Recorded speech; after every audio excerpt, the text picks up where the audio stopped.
깨어납니다. 여러분의 자유탐구 영역 김성환의 시사야.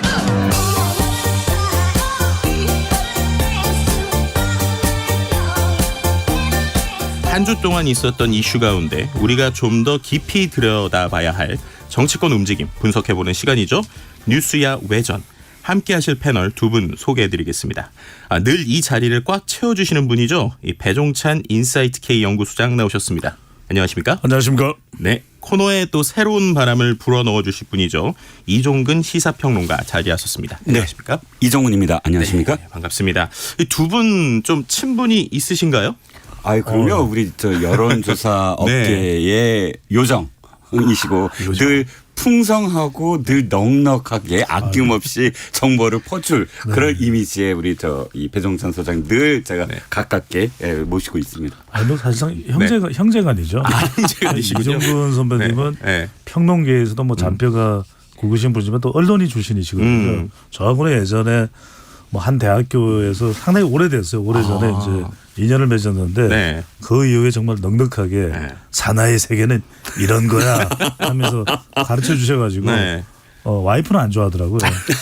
두 분이 따로 만나시기도 그러시는 그 이후로 좀 삐뚤해졌다 뭐 이런 이야기 듣는데 약간 좀 적시는 시간이 좀 많죠. 네네. 감사드리고 있습니다. 제가 볼 때는 어쨌든 저희 코너가 이제 갑갑한 정치 이슈를 좀 시원하게 풀어보는 코너라서 이 두 분의 케미가 중요한데 제가 볼 때는 충분히 저희 이제 코너 잘 될 것 같다. 뭐 가능한 화기애애하게. 우리 두 패널이 있으면 굳이 뭐 진행이 없어도 됩니다. 제가 오늘 가만히 있도록 하겠습니다. 너무 좋습니다. 네, 그러면 이제 본격적으로 들어가 보죠. 윤석열 대통령이 오늘 이동관 대통령 대외협력 특보를 신임 방송통신위원장으로 지명했어요. 김대기 대통령 비서실장이 이 특보가 언론 분야에서 쌓은 풍부한 경험으로 윤석열 정부의 방송통신 국정과제를 추진할 적임자라면서 인선 배경을 설명하기도 했는데요. 먼저 이 두 분은 이동관 신임 방통위원장 지명에 대해서 어떻게 평가하시는지 좀 이야기를 나눠볼까요? 저는 어느 정도 이제 예상이 됐죠. 뭐 이미 뭐 언론 보도가 이어졌고 또 언론 보도 이후에 각 언론들이 이동관 그 내정에 대해서 예상을 하면서 가진 어떤 그 여러 가지 의혹들이 이제 제기된 상태에서 지명이 됐습니다. 일단 적임자다라고 저도 생각을 합니다. 왜냐하면 윤 대통령이 그러니까 윤석열 정부의 지금 언론이 어떤 상황이냐라는 것을 이렇게 판단을 해보면 상당히 기울어져 있다. 너무 편향돼 있다. 특히나 이제 공영방송이 2017년도에 그 민주당이 작성한 문건을 보면 이 언론 적폐라고 몰면서 경영진을 퇴진시키고 그다음에 자신들의 어떤 입맛에 맞는 그런 경영진으로 교체하자라는 문건이 이번에 6월 29일 날 대법에서 위법으로 확정됐잖아요. 거기에서 드러나듯이 어쨌든 문재인 정부의 5년 동안의 방송이 너무나 기울어진 어떤 운동장이었기 때문에 그것을 바로 잡는데 이동관 내정자가 상당히 그런 어떤 이 이명박 정부 시절에도 언론 특보라든지 또는 뭐 홍보수석이라든지 그런 걸 역임하면서 당시에 또 이렇게 그 종편이라든지 방송의 어떤 상당한 개혁이 또 이루어지지 않았습니까? 개혁의 현장에도 있었고 마지막으로 한 가지만 더 말씀을 드리면 사실 이제 공영방송이 어느 진영이다 이런 논란 이제 좀 끝나야 되지 않겠습니까? 뭐 정권이 바뀔 때마다 뭐 이사진 몰아내기 또 뭐 경영진 교체하기 가진 그건 진영의 어떤 문제 아니라 늘 되풀이돼 왔는데 사실 공영방송의 지금 가장 숙제는 그게 아니라 OTT가 어떻게 승부를 할 것이냐. 지금 OTT가 나오는 뭐 넷플릭스라든지 아마존이라든지 이런 환경 속에서 국내의 어떤 방송 환경이 급격하게 변화하고 있는데 그나마 지금 그 공영방송은 아예 그런 그 개혁이라든지 또는 정면 승부에 대한 의지조차도 없는 게 아니냐. 이 글로벌 생태계, 글로벌 미디어 생태계에서 어떻게 살아남느냐. 그것을 제대로 이 과제를 실현해 줄 수 있는 인사가 아닌가 싶습니다. 네, 배종찬 소장님. 그래서 이제 그 이종근 평론가님 말씀대로의 또 정치권에서의 이야기도 나올 겁니다. 근데 저는 네 글자로 줄이면 결국 이동관의 지명자에 대해서는 중도 공감인 것 같아요. 그러니까 중도 공감. 진영 간의 평가가 마치 홍해바다 갈라지듯이 갈라질 수밖에 없다. 그렇다면 이제 뭐 더불어민주당 지지층이나 진보 쪽에서는 언론 장악으로 이제 인식할 테고 네. 또 보수층에서는 그동안 언론이 미디어 쪽이 한쪽으로 기울어지지 않았나. 그래서 뭐 이동관 특보가 이제 방통위원장이 되면은 그 부분이 해소되지 않겠냐, 좀 해결되지 않겠냐 이렇게 생각할 것 같아요. 근데 중요한 건 중도층에서 어떻게 생각할까죠. 중도층에서 또 무당층에서 또 MZ 세대 또 인사청문회에서는 분명히 또 거론될 수밖에 없는 것이 이동관 후보자와 관련된 자녀 이 학폭 논란 이 부분도 이제 어느 쪽이 진위가 진위 여부가 밝혀질지 또는 어떤 사안이 사실이고 어떤 부분이 또 사실이 아닐지 이 부분도 인사청문회에서는 완전하지는 않겠지만 논의가 되겠지만 논란 속에서 논의가 되겠지만 중요한 건 결국 중도층에서 그래도 이 사람이면은 방송 환경을 개선하고 좀 더 미래지향적으로 가는데 이 또 지명 소감에서 뭐 넷플릭스 이야기도 했지 않습니까? 그런데 결과적으로 저는 뭐 치열한 공방 역대 우리가 볼 수 없었던 대혈전이 벌어질 것 같아요. 그런데 결과적으로는 이동관 후보자가 중도 공감을 얼마나 끌어내느냐. 네. 이게 저는 가장 중요하다고 봐야 됩니다. 그렇군요. 그리고 또 이제 또 되게 중요한 것 중에 하나가 이 방통위원장의 언론관, 그러니까 지명자의 언론관이 좀 중요할 것 같은데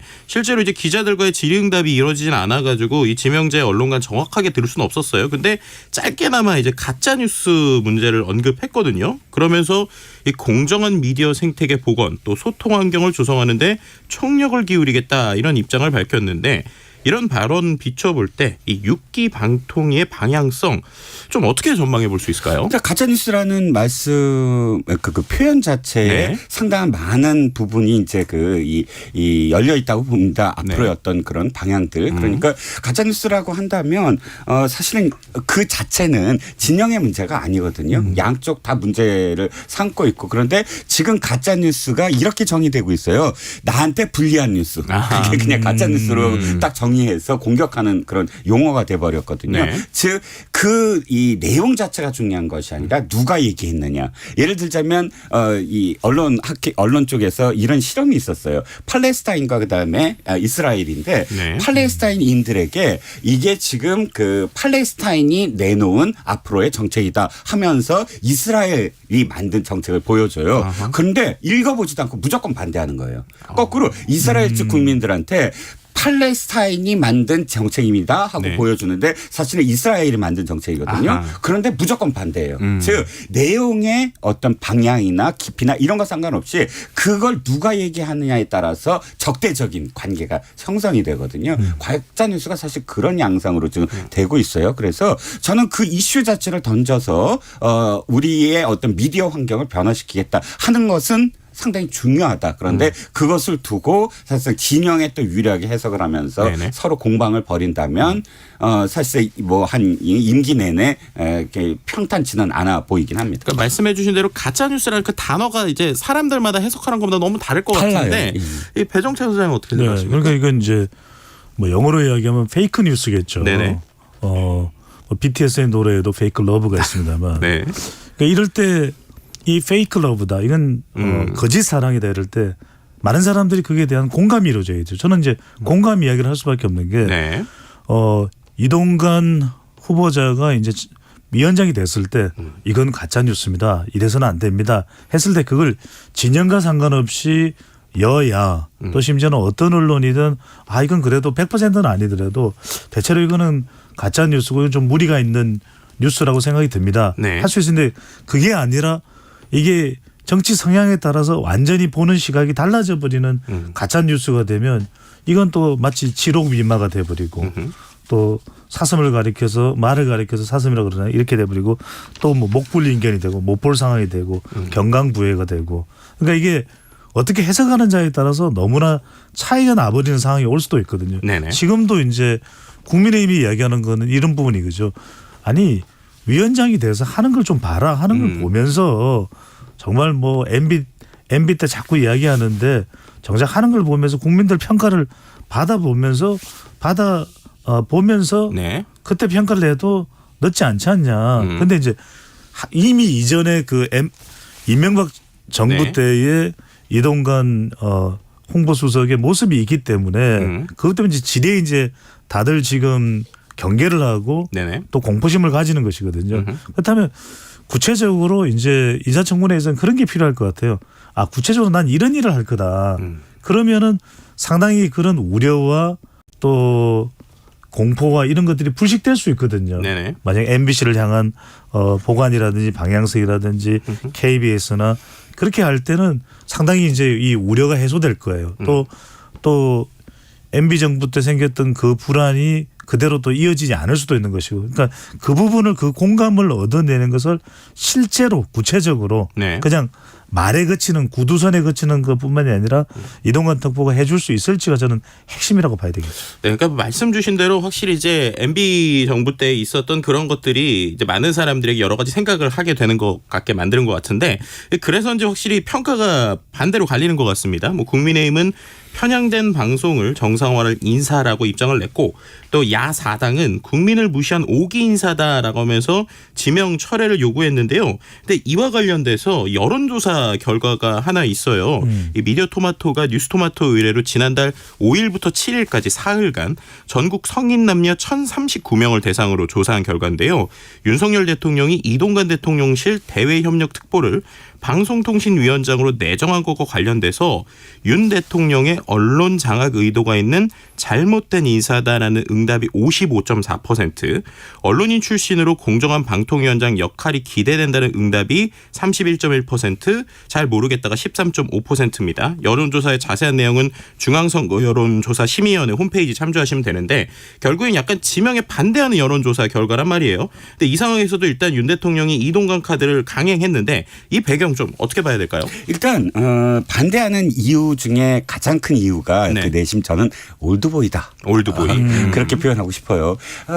세수는 세부대에 담고 싶잖아요. 네네. 그러니까 이 정부가 방통위원장을 처음으로 임명하는 건데 방통위원장 그러면 사실 방송만이 아니라 통신까지도, 그러니까 그렇죠. 정보통신까지도 아울러야 됩니다. 상당히 넓은 범위의 일들을 해야 되고, 그렇다면 기존에 우리는 너무 방송에 너무 치우쳐 있는데 사실 미래의 먹거리, 미래의 어떤 정말 우리가 싸워 나가야 될 그런 무역, 그러니까 그런 경제 전선에, 산업 전선에 하나의 어떤 가장 큰 역할을 해야 될 사람이에요. 그러다 보면 국민들도 좀 새로운 사람들 원할 수 있고 새로운 전문가를 원할 수도 있는데 또 MB 정부 사람이냐 이런 지금 생각이 먼저 들을 수 있어요. 그래서 51%의 상당한 그런 이유가 올드보이 때문일 것 같은데 윤 대통령이 카드를 아까 이 인사 카드를 강행한 배경은 한 가지죠. 우회하지 않겠다. 그러니까 인사가 메시지잖아요. 네네. 어떤 사람을 인사를 했을 때 그 안에 메시지가 담겨 있다. 그 메시지는 뭐냐면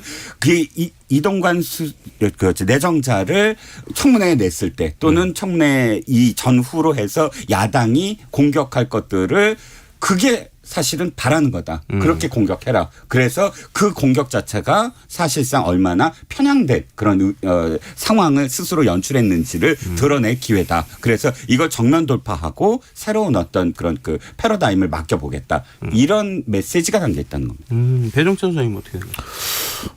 그걸 이제 뭐 저도 비슷하지만 네. 또 다른 표현이 가능하다고 볼 수 있을 것 같아요. 왜냐하면 윤석열 대통령이 일단 언론관이 투영되어 있다고 봐야 되겠죠. 그러니까 윤 대통령과 또 대통령실과 뭐 국민의힘은 사실상 한 몸이니까 네. 지금 언론 잘못됐다.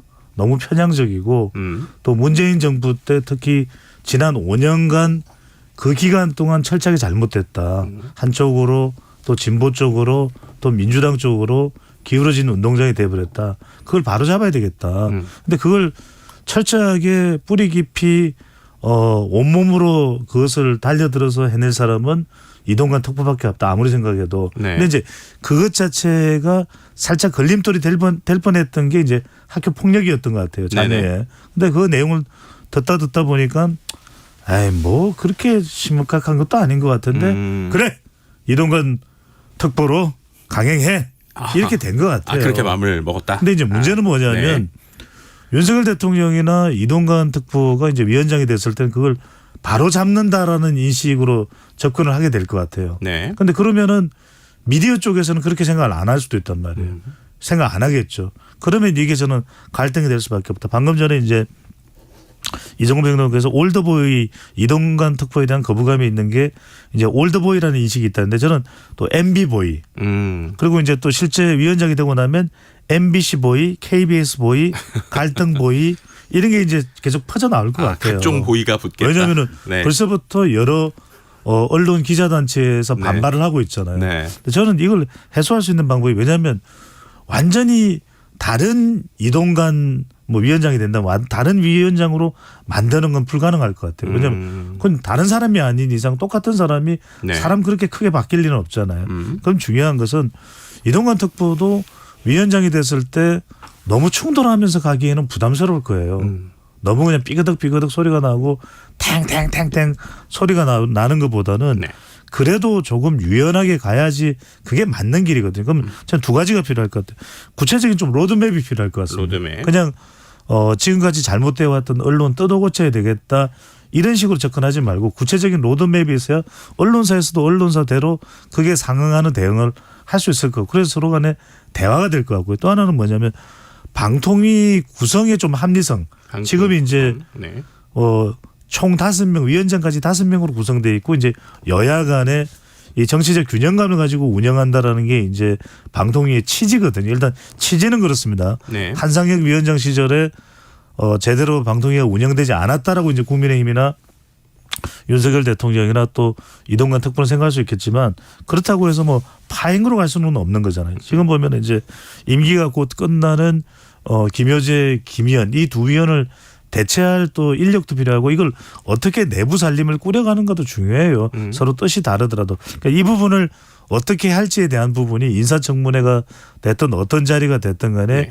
이동관 특보가 좀 시원하게 밝힐 필요가 있겠죠. 보이보이 하시니까 갑자기 이제 이동관 지명자 이제 아들 학교 폭력 논란 또 부당 개입 의혹 이거 이제 우리가 얘기를 안 할 수밖에 안 할 수가 없는데 이 관련 의혹은 좀 어느 정도 해소가 됐다고 보는 걸까요?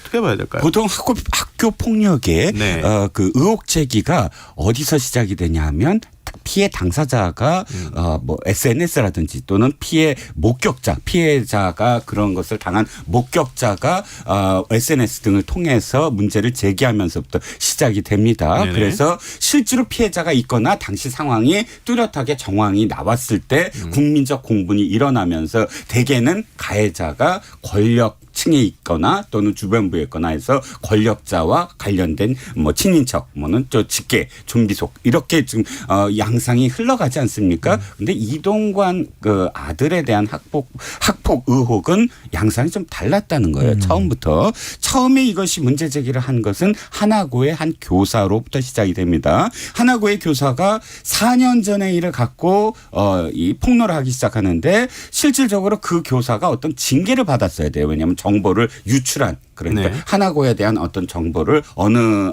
세미나인가요? 거기에 가서 발표를 하는 바람에 하나고 내에서 징계를 받아야 되는 상황에서 갑작스럽게 여러 가지 하나고에 대한 여러 가지 문제점들을 폭로하는 와중에 이게 하나 들어가 있거든요. 네. 그런데 이 사람이 나중에 어떻게 되냐면 민주당에 모 보좌관을 한다거나 해서 하나의 어떤 정치색을 띈 행보를 보여요. 그러니까 과연 순수했느냐 그때부터 이 논란이 이어지고 있고요. 그 후에 또다시 이제 불거졌습니다. 이번에 이동관 내정자가 이제 내정이 될 것이다라는 보도가 이어지자 이게 다시 이제 수면 위로 올라왔는데 그때부터 지금까지 그러니까 첫 그 학폭과 관련된 연도부터 지금까지 당사자는 계속 물론 이게 전원이지만 네. 그 당시에 화해를 했고 지금도 친구처럼 지내고 있다. 이게 이제 물론 이동관 내정자 쪽의 주장입니다. 그런데 네네. 만약에 이게 문제가 됐다고 한다면 그 피해자가 나설 수 있는 공간은 굉장히 많았어요. 그리고 또 더군다나 권력층에서의 그 아들이기 때문에 뭐 이런 것들이 덮어질 수 있다라고 지금 표현이 됐는데 하나고의 특수성을 좀 생각해 봐야 될 것 같아요. 네, 하나고 하나고요. 어마어마하게 또 비쌉니다. 수업료도 굉장히 비싸고요. 어느 정도는 비슷한 그런 수준의 네. 그런 집안의 자녀들이 가는 학교라고 우리가 알고 있죠. 그렇다면 이렇게 뭐 어떤 사람은 권력층이 어떤 사람은 권력층이 아니다. 이런 식의 어떤 구도가 쉽게 일반고와는 다른 어떤 그런 구도를 갖고 있고 마지막으로 강득구 의원이 뭐 피해자가 한 명이 아니다 4명이다. 네. 이거야말로 사실은 아까 말씀드렸던 가짜뉴스 범죄 중 포함이 된다. 왜냐하면 근거도 없고 만약에 그렇게 4명씩이나 된다면 네. 생각을 해보세요. 4명이면 그 4명 중에 누구라도 지금 나서야 됩니다. 지금까지 그 이동관 내정자가 막을 수 있을까요?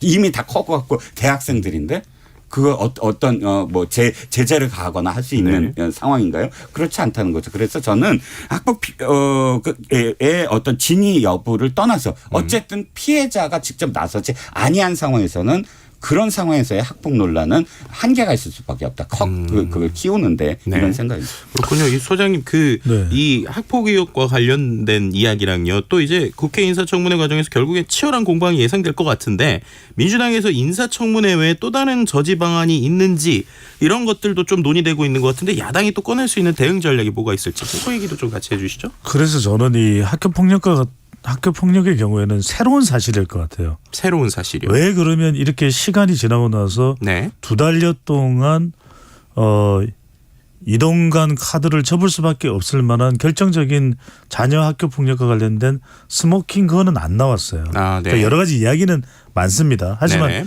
결정적으로 온 국민이 붕괴해서 이거는 도저히 대통령도 밀고 나갈 수 없는 그런 상황까지는 안 갔던 거예요. 네. 못 갔던 거예요. 그 이야기는 자녀의 학교 폭력과 관련해서는 청문회 때 새로운 사실이 있느냐가 중요할 것 같아요. 새로운 사실이 없다면 이게 대통령이 왜냐하면 이게 청문 보고서가 채택이 안 돼도 오늘 이제 김영우 통일부 장관도 청문 보고서 없이 임명이 그대로 됐거든요. 네네. 그렇기 때문에 방통위원장에 대해서도 그대로 윤석열 대통령이 지명을 했다는 건 임명을 할 거예요. 그런데 네. 왜 그러냐면은 앞서 이제 이종근 평론가가 이야기한 부분에 상당히 중요한 포인트가 있습니다.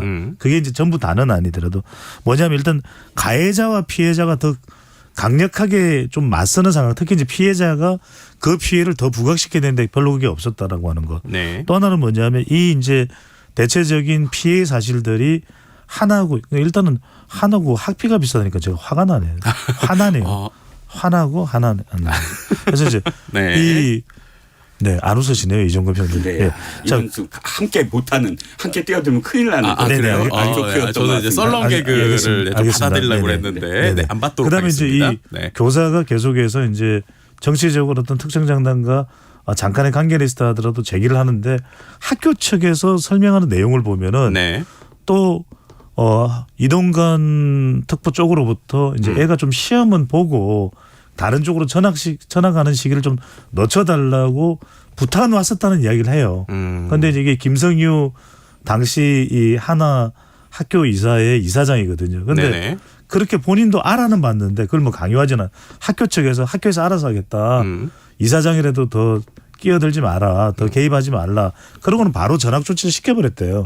그러니까 이런 내용들이 보면은 뭔가 결정적인 이 치명타가 있어야 되는데 치명적인 뭐 스모킹 건이 있어야 되는데 아직까지 그건 없다. 그래서 이건 새로운 뭔가 사실이 있어야 될 것 같고 그다음에 아까 민주당이 이동관 후보자를 저지시켜주는 방법이 지금 법 제도적으로는 없는 것 같아요. 왜냐하면 대통령이 인사청문회가 막 정말 아수라장이 된다 하더라도 난 그냥 임명할래 하면은 임명을 하게 되는 것이거든요.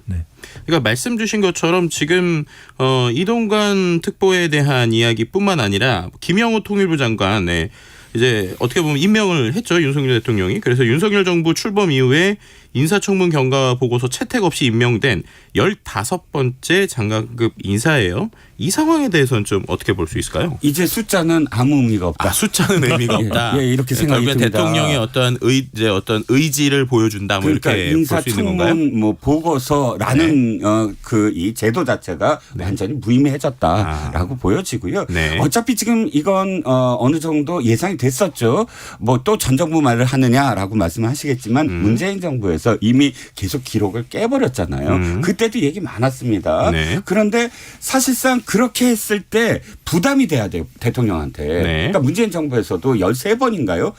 전임 정부들보다 2배, 3배 바로바로 그냥 이 청문회 보고서 채택도 없이 임명을 시켜버렸잖아요. 그때 이미 신기록을 냈었는데 근데 그때 당시에 그렇게 했을 때 지지율이 떨어져야 돼요. 네. 이를테면 그래야 내가 이렇게 무리하게 하는구나라고 해서 제동에 걸리는 거거든요. 그런데 그렇지 않았어요.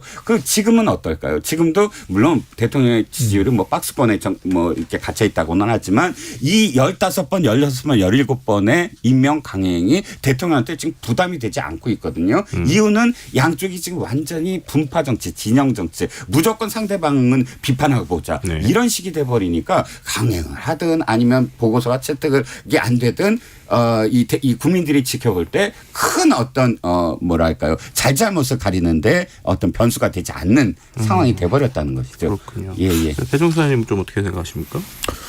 그렇죠. 이거는 뭐 이제 각자의 길을 가는 것 같아요. 그러니까 이제 협치라는 거는 이제 이미 애진장에 물 건너갔고 그걸 더 이상 이제 재확인을 하고 싶어도 할 수가 없을 것 같아요. 이제 협치, 뭐 통합 이런 거는 이제 더 이상 가능하지가 않은 일이고 양쪽 다 모두.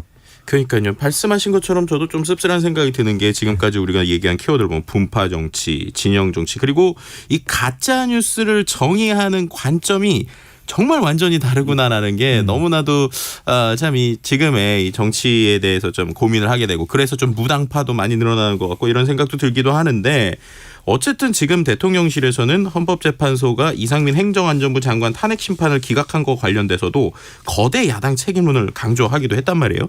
결국엔 이렇게 이 두 진영이 정말 나눠져서 진영 정치 계속한다면 협치 좀 가능할까요? 더 어려워지는 거 아닌가 이런 생각 들기도 하는데요. 우리가 무리하게 협치를 요구할 수 없는 상황이다라는 생각입니다. 지금 뭐 배 소장께서 말씀하셨지만 갈 길 가고 있는데 1년 몇 개월 동안 서로 제가 길 가는데 바쁜데 협치라고 왜 안 돼라고 국민들이 안타까워하면 그냥 스트레스만 계속 쌓일 뿐이니까 협치 어차피 못할 거 하고 기대 수준을 낮춰야 되고 다만 협치를 하든 뭐를 하든 새롭게 한번 출렁거려야 되거든요. 네. 그런 거는 바로 선거라는 제도가 있어요. 선거를 통해서 어느 쪽이든 심판을 받아야 되거든요. 결과는 어쨌든 심판을 패한 쪽은 심판을 받는 것이니까 이 선거라는 제도가 그래서 저는 있다고 보거든요. 정체되어 있는 상황 도저히 어떻게 될 수 없는 상황에서 심판을 해서 그 결과를 놓고 정치권들이 겸허하게 받아들이는 그런 상황이니까 저는 총선 이후에나 뭐 협치든 무슨 치든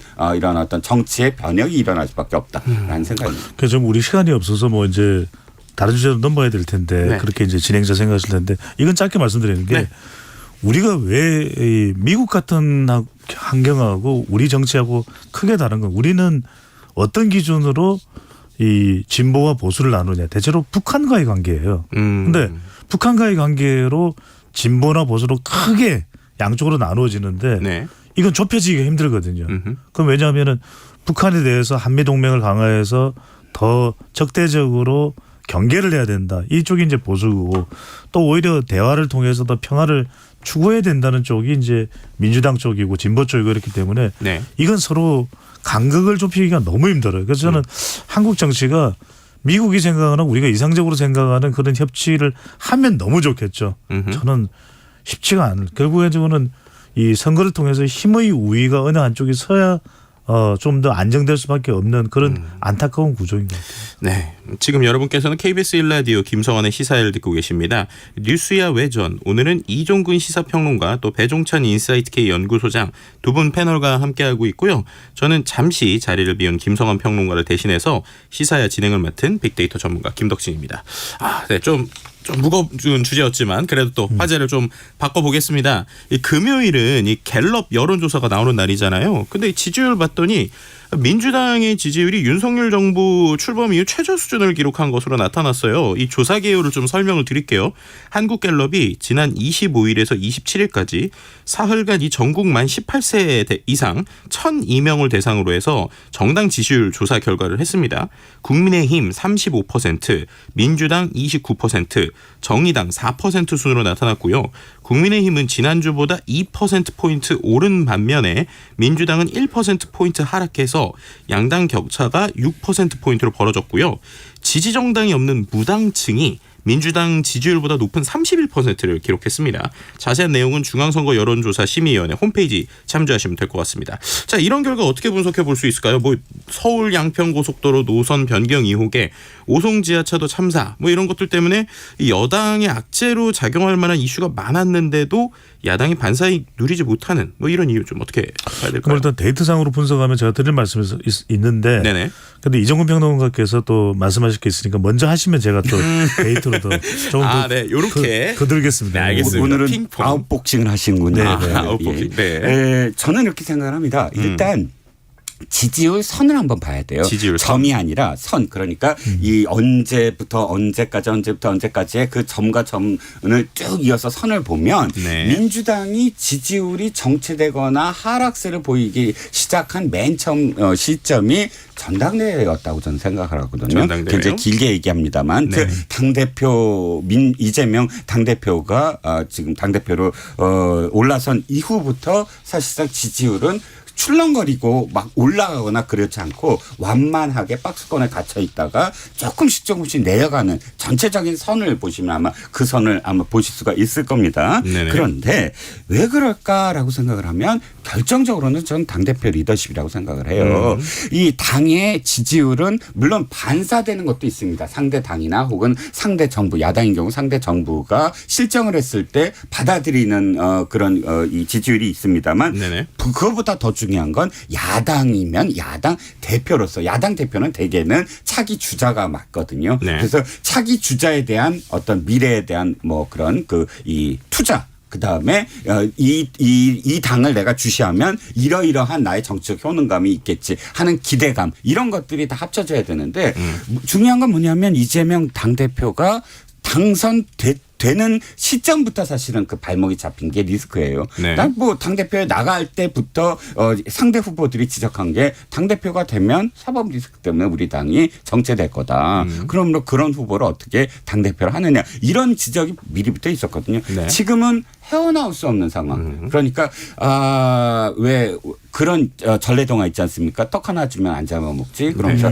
떡 하나씩 주는데 그 방법은 이거밖에 없어요. 한꺼번에 떡을 다 던져주고 네. 이걸 다 먹을 동안 도망가는 수밖에 없거든요. 그런데 떡을 하나씩 계속 내주다 보면 끝까지 사실은 이 결말을 생명을 담보할 수 없는 상황. 즉 이재명 당대표의 사법 리스크는 처음부터 나는 그냥 출두하겠다. 라고 정면 돌파를 해버리고 당은 당대로 가라라고 해서 그걸 완전히 분리시켜야 됐는데 지금은 조금씩 그냥 방어만 하다가 아예 늪에 빠져버린 형국. 그래서 무엇을 내놓든지 간에 이것이 아까 국민들에게 감동을 줄 수 없는 상황으로 지금 되고 있습니다. 네, 뭐 소장님 아까 데이터적으로 얘기하시고 네네. 있다고 하셨잖아요. 그 말씀 뭐냐면은 결국 지금 민주당 그러면은 네. 가장 핵심적인 기반이 호남 40대 화이트 칼라거든요. 네. 그러니까 여기서 이제 중요한 게 이재명 대표를 기준으로 삼는다면 그러면 이재명 대표를 내려놓을 건가? 네. 민주당 쪽에서. 근데 더불어민주당 지지층에서는 압도적이에요.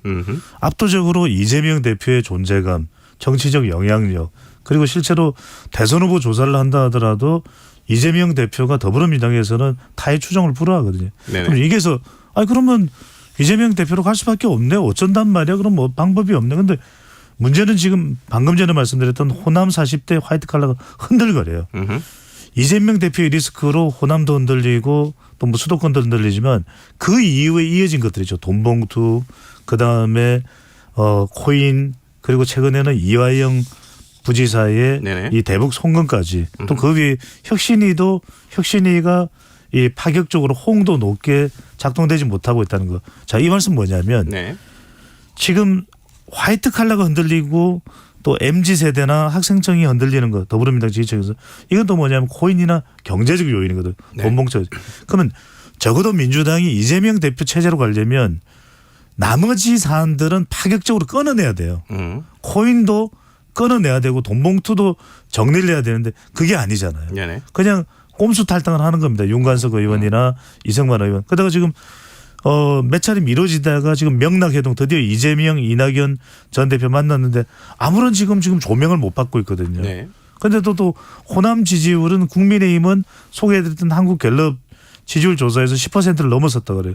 네. 호남이 오히려 국민의힘 지지율이 높아지고 있는 상황이다. 뭐 큰 비율은 아니지만 아주 소폭이지만 여전히 또 호남은 여전히 이 더불어민주당의 지지 기반이지만 그러니까 이게 뭐냐면 결과적으로는 한국갤럽조사에서 오히려 정치적인 반사이익을 못 얻고 더불어민주당의 지지율이 29%, 네. 20% 내려갔다는 이야기는 뭔가 지금 당 내에서 혁신과 파격적인 이 쇄신에 대한 작동이 안 되고 있다는 뜻이에요.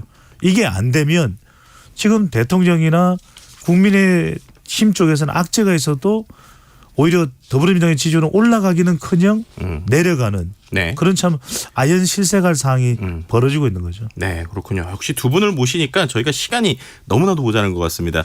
두 분의 얘기는 또 다음 주에도 계속 좀 들어봐야 될 것 같습니다. 뉴스의 외전 오늘은 여기까지 계속하는 거 아니에요? 해야 될 것 같습니다. 계속 해야죠. 그러니까요. 근데 시간이 벌써 1분이나 넘어갔습니다. 아니 김성환 앵커 같았으면 이런 상황에서는 제가 그냥, 이제 주인이 그냥, 아니기 때문에 그냥 계속해요. 네, 주인이 아니기 때문에 그럴 수가 없습니다. 네, 시간이 없는 관계로 안타깝지만 오늘은 여기서 좀 마무리를 하도록 하고요. 네, 지금까지 배종찬 인사이트K 연구소장 또 이종근 시사평론가 두 분과 함께했습니다. 좋은 말씀 감사드립니다. 네, 감사합니다. 고맙습니다. 네.